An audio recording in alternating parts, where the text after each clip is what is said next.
టేస్టీగా ఎక్కువ రోజులు నిల్వ ఉండేటట్టు కజ్జికాయలు ఎలా ప్రిపేర్ చేసుకోవాలో చూపిస్తాను చూడండి. స్వీట్ షాప్లో చేసుకుంటారు కదా, సేమ్ అదే విధంగా వస్తాయి ఇంట్లోనే. చాలా టేస్టీగా ఉంటాయి. లోపల మనం ఎండు కొబ్బరి, బెల్లము, పుట్నాలతో చేసుకుంటాం కాబట్టి స్టఫింగ్ చాలా బాగుంటుంది. చూసారు ఎంత సాఫ్ట్గా ఉందో, ఏమాత్రం గట్టి పడకుండా నోట్లో వేయగానే కరిగిపోతుంది, అంత టేస్టీగా ఉంటుంది. మీకు స్టఫింగ్ పిండి కూడా అంత కరెక్ట్గా సరిపోయేటట్టు కొలతలతో చెప్పాను. సో మీరు కూడా ఖచ్చితంగా ట్రై చేయండి. ఫస్ట్ టైం చేసుకునే వాళ్ళు కూడా, పిండి వంటలు చేయడం రాని వాళ్ళు కూడా పర్ఫెక్ట్గా చేయగలుగుతారు. సో మీరు కూడా ఖచ్చితంగా ట్రై చేయండి, టేస్ట్ చేయండి. పిండి కలుపుకోవడానికి ఒక వెడల్పాటి గిన్నె తీసుకోండి. ఇలాగ స్ట్రైనర్లో జల్లించుకోండి పిండిని. ఒక 2 కప్పుల పిండి తీసుకోండి. ఒక 2 కప్పుల పిండి తీసుకొని జల్లించుకోండి, లేకపోతే మీరు నార్మల్గా అయినా తీసుకోవచ్చు. ఒక 1/2 స్పూన్ సాల్ట్ వేసుకోండి. ఒక 1/4 టీ స్పూన్ బేకింగ్ సోడా వేసుకోండి. ఒక 2 టేబుల్ స్పూన్లు హీట్ చేసుకున్న ఆయిల్ వేసుకోండి.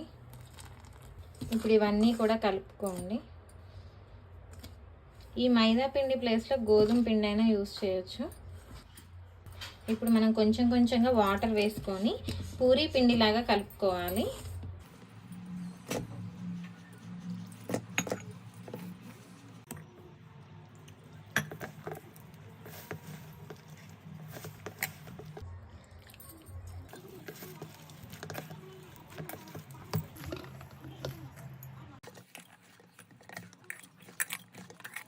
ఇలా ఒక 5 మినిట్స్ దీన్ని ఇలాగే కలుపుకుంటూ ఉండండి. ఇలా సాఫ్ట్గా కలుపుకున్న పిండిని కొంచెం ఆయిల్ కానీ గీ కానీ అప్లై చేసుకొని ఇలాగ రౌండ్గా చుట్టుకొని గిన్నెలో మూత పెట్టుకోండి. స్టఫింగ్ కోసం ఒక మిక్సీ జార్ తీసుకోండి. అందులో 2 కప్పుల పుట్నాల పప్పు వేసుకోండి. ఇందులోనే ఒక 5 పీసులు ఇలాచీ వేసుకోండి. మెత్తగా గ్రైండ్ చేసుకోండి. ఇదిగోండి ఇలా మెత్తగా పౌడర్ లాగా చేసుకోండి. ఇందులోనే ఒక 2 కప్పులు బెల్లం తురుము వేసుకోండి. మీకు ఒకవేళ పౌడర్ కొంచెం తీసేసి కూడా వేసుకోవచ్చు, ప్లేస్ సరిపోకపోతే. ఈ బెల్లం ప్లేస్లో మీరు షుగర్ కూడా తీసుకోవచ్చు. ఇది ఒక్కసారి అంతా పౌడర్లో కలుపుకొని స్పూన్ తోటి ఆ తర్వాత గ్రైండ్ చేసుకోండి. పైన ఉంటే బెల్లం అనేది పైన ఉండిపోతుంది, అందుకే కలుపుకోవాలి. బెల్లం ఇలా అంతా కలుపుకున్న తర్వాత ఒక 1 స్పూన్ షుగర్ వేసుకొని ఇది కూడా గ్రైండ్ చేసుకోండి. మీరు ఎంత బెల్లంతో చేసినా ఒక 1 స్పూన్ షుగర్ వేసుకుంటే టేస్ట్ చాలా బాగుంటుంది. ఇది మొత్తం అన్నీ కూడా గ్రైండ్ చేసేసుకున్నాము. చూసారా బెల్లం తడి ఏమాత్రం లేకుండా అంతా పౌడర్ ఒక బౌల్ తీసుకొని అందులో షిఫ్ట్ చేసుకోండి. ఇందులోనే ఇప్పుడు ఒక 1 కప్పు ఎండు కొబ్బరి తురుము వేసుకోండి. ఇలా తురుముకొని వేసుకుంటే మధ్య మధ్యలో తగిలినప్పుడు బాగుంటుంది. ఇవన్నీ కూడా బాగా కలుపుకోండి. కొబ్బరి తురుము, ఎండు కొబ్బరి మాత్రమే వేసుకోవాలి. ఇదిగోండి అంతా ఈ విధంగా కలుపుకొచ్చికాయల లోపల స్టఫింగ్ రెడీ అయిపోయింది. ఇదిగోండి 15 మినిట్స్ తర్వాత బాగా నానిపోతుంది. చూసారు ఎంత సాఫ్ట్గా అయిపోయిందో. ఇప్పుడు ఒక 2 మినిట్స్ మళ్ళీ కలుపుకోండి. 2 మినిట్స్ కలుపుకొని చిన్న చిన్న పూరీలకి మనం ఏ సైజ్ అయితే తీసుకుంటాం ఉండాలి అవే సైజు ఇలా తీసుకొని చుట్టుకొని పక్కకు పెట్టుకోండి.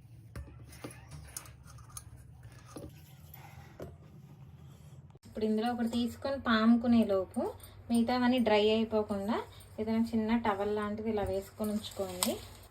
ఇలా చపాతీలు పాముకునే పీట తీసుకొని కొంచెం ఫ్లోర్ యాడ్ చేసుకొని పూరీలాగా ప్రెస్ చేసుకోండి. కజ్జికాయల పీట లేకుండా ఫస్ట్ కజ్జికాయలు చేసి చూపిస్తాను. ఆ తర్వాత కజ్జికాయల పీట ఉన్న వాళ్ళు కూడా దాంట్లో చేసుకోవచ్చు. మరీ లావుగా కాకుండా మరీ సన్నగా కాకుండా అచ్చంగా పూరీలాగే ఒత్తుకోండి. ఇదిగోండి ఇది ఆల్రెడీ రౌండ్గా వచ్చింది కాబట్టి నేను రౌండ్ షేప్ ఏం పెట్టి కట్ చేయట్లేదు.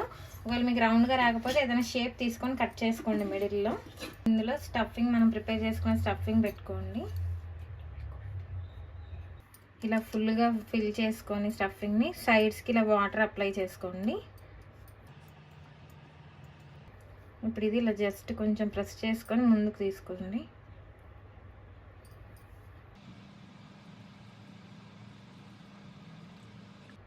పొడి అనేది ఇలా ఫుల్గా ఉండాలి, నిండుగా. మీకు 1 స్పూన్ పడితే 1 స్పూన్, 2 స్పూన్స్ పడితే 2 స్పూన్స్ వేసుకోండి.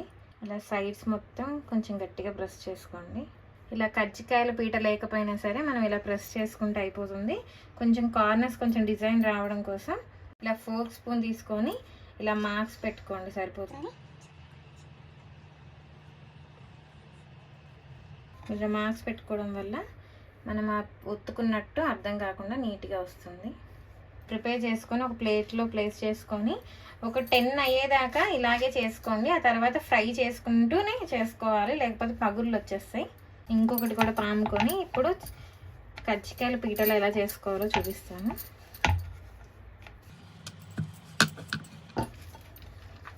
ఇదిగోండి ఈ మందం ఉండాలి. నా దగ్గర కజ్జికాయలు చేసేది ఇలా అల్యూమినియంది ఉందండి.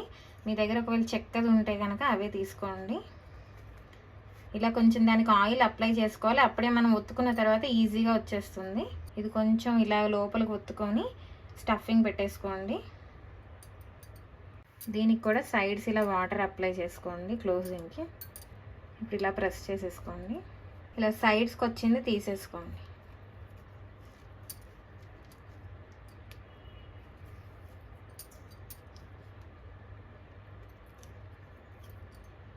ఇలా సైడ్స్కి ఉంటుంది కదా, అది కట్ అయిపోతుంది. అందుకే మనం దీనికి ఇలా ప్రెస్ చేసేసుకోవాలి. కొంచెం ఇలా సైడ్స్కి వాటర్ అద్దుకొని అప్పుడు కంప్లీట్గా క్లోజ్ అవుతుంది, ఓపెన్ అవ్వకుండా. చూసారా, రెడీ అయిపోయింది. ఇలా కజ్జికాయల పీట ఉన్న వాళ్ళు కజ్జికాయల పీటల్లో చేసుకోండి. ఈ విధంగానే కజ్జికాయలన్నీ కూడా ప్రిపేర్ చేసుకోండి. కడాయి పెట్టుకొని డీప్ ఫ్రైకి సరిపడా ఆయిల్ పెట్టుకొని హీట్ అయిన తర్వాత మనం ముందుగా ఒత్తుకున్న కజ్జికాయలను వేసుకోండి. మెల్లిగా వేసుకోండి. ఇలా వేయగానే ఒక్క 1 మినిట్ తర్వాత ఇలా సెకండ్ సైడ్ టర్న్ చేసుకోండి. ఒక 5 కజ్జికాయలు అయిన తర్వాత ఫ్రై చేసుకుంటూ ఇంకా తర్వాత పాముకుంటూ ఉండాలి. ఇలా 2 సైడ్లు కూడా టర్న్ చేసుకుంటూ ఎర్రగా అయ్యేదాకా ఫ్రై చేసుకోండి. ఇలా మొత్తం ఎర్రగా అవ్వగానే గోల్డెన్ కలర్లోకి తీసేసుకోండి. ఇంకా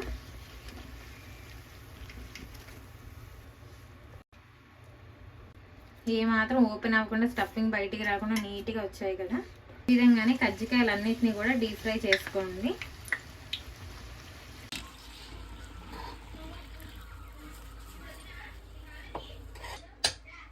కజ్జికాయలన్నీ రెడీ అయిపోయాయండి. చూసారు ఎంత బాగా ఫ్రై అయ్యాయో. ఒక చిన్న ముద్ద మిగిలితే ఇలాగ 2 పూరీలా చేసేసాను. అంతేగాని కరెక్ట్గా స్టఫింగ్ సరిపోయింది. కరెక్ట్గా చేసుకోవాలి, ఏమాత్రం మిగలకూడదంటే ఇలా కొలతలతో ట్రై చేయండి. మనం కజ్జికాయలు షేపర్తో చేసుకున్నవి, చేయితో చేసుకున్నవి చాలా బాగా వచ్చాయి. మీరు ఒక్కసారి కావాలంటే లోపల కూడా చూడొచ్చు.